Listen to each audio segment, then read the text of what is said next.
In recent years, digital platforms have become a meeting place for incels, which is a term for men who don't want to be with women and say so. There, they play the part of the victim while being mean to some kinds of men, women in general, and feminists in particular. This is what a recently published article that sums up what we know about incels says.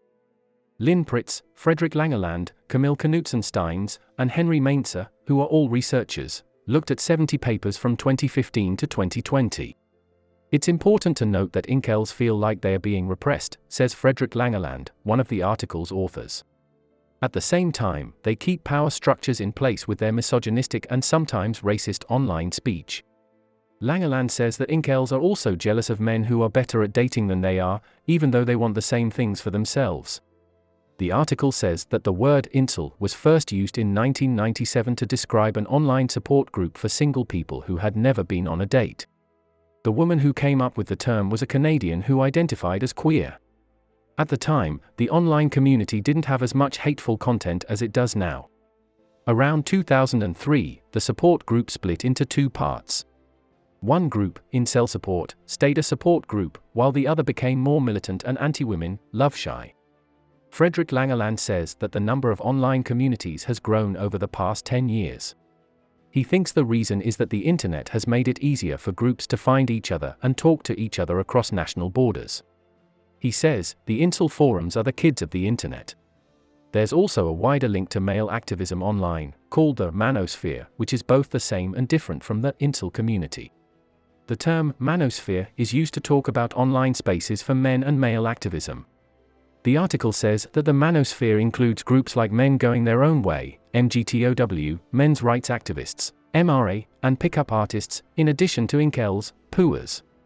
One thing that all of these groups have in common is anti-feminism and gender essentialism, which is the idea that men and women are fundamentally different, both biologically and culturally.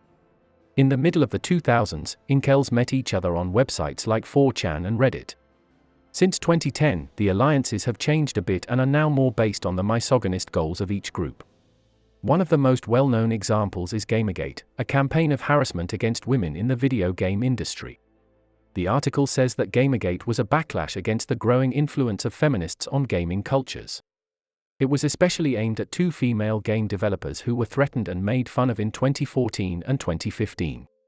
In some cases, incels have gone beyond just making threats and have committed serious hate crimes that have gotten them praise on their own forums. Elliot Rodger, an American student who was 22 years old and shot and killed 6 people before killing himself in 2014, is one example. Rodger wrote a manifesto in which he talked about how upset he was when women turned him down sexually.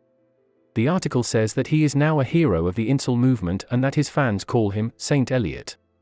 In 2018, the Canadian Alec Minassian drove his van up onto a sidewalk in Toronto as a tribute.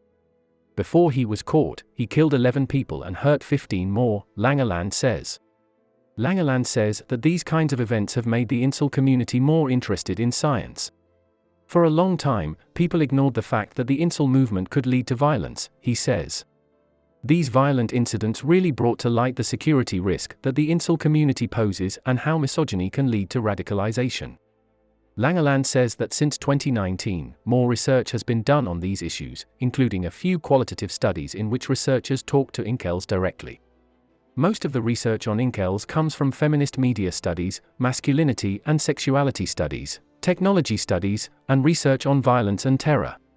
People who study terror are interested in this topic because the same symbols can be found in other places, he says. For example, Philip Manshaus, who in 2019 killed his adopted stepsister before attacking the Al-Noor Mosque in Bahram, posted a meme of 3 terrorists who were called Chads. So, being a proud race warrior meant putting on a show of supreme masculinity. Frederick Langeland thinks that the incel culture is part of a wave of anti-feminist groups in society, which also includes pickup artists and men's rights activists. They have different plans, but some of them overlap. All of them are tied together by anti-feminism.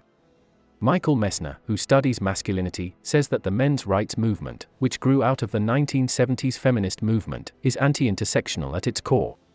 If you are against intersectionality, the rights movement is only for a small group of men and doesn't include other kinds of discrimination.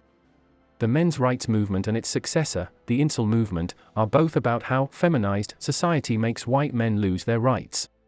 Many people who believe in this idea are against multiculturalism and preferential treatment of minorities. It's a community of ideas where racism and sexism are both common. Racism and dislike of women go hand in hand in the incel community. Elliot Rodger's manifesto had a lot of racist things to say about how black men had unfair access to white women, according to Rodger. Philip Manshau's and other right-wing extremists have also made it clear that they don't like loose women. They have also linked sexism to a dislike of mixing races and breaking cultural norms. It's an ideological community where racism and sexism can be found.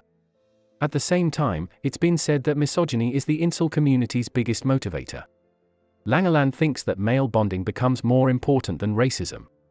Langeland says that there are different ideas among researchers about why some men are drawn to the incel community. Jan Christopher Anderson, who is writing his criminology PhD thesis about incels, backs him up. He has looked at online forums and talked to people who are forced to be single. For some of the people in the study, their main concern wasn't women or feminism, but rather their own problems and experiences, such as loneliness, bullying, poverty, family problems, and mental health problems, the researcher says. Most of the people who took part in the study are not hardcore incels. Instead, they are on the edge of the incel movement. They are less tightly organized, and being an incel is not what makes them who they are. Instead, they use the word to describe their life situation, which is marked by a feeling of helplessness and exclusion. Anderson also says that the people who took part in his study tried to avoid being judged and that the people he talked to didn't agree with violence or killings related to incels. He thinks that people are more likely to take out their anger on themselves than on other people. Suicide thoughts are a big part of the incel forums. There are several examples of incels posting suicide notes on these forums, the research fellow says. Apart from the internet and media technology, are there any social changes that may have contributed to this feeling of helplessness? Many of them feel like they've failed in life and are lost in society.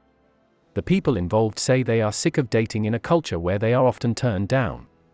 It hurts to be ghosted by the women you're seeing, says Anderson. There is also a chance of being rejected all the time because the apps make the market bigger. People now talk to a lot more potential partners than they did before the internet took the place of local meeting places.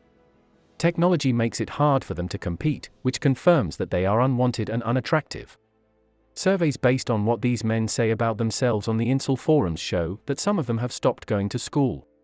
Some of them still live with their parents, who have little or no education and no way to get a job. Many sad stories are behind the shocking things people say online, says the research fellow. Anderson thinks it's important to show the unique things about a community. Even though the men's stories about being left out may not be true, they still affect how they see themselves and what they do.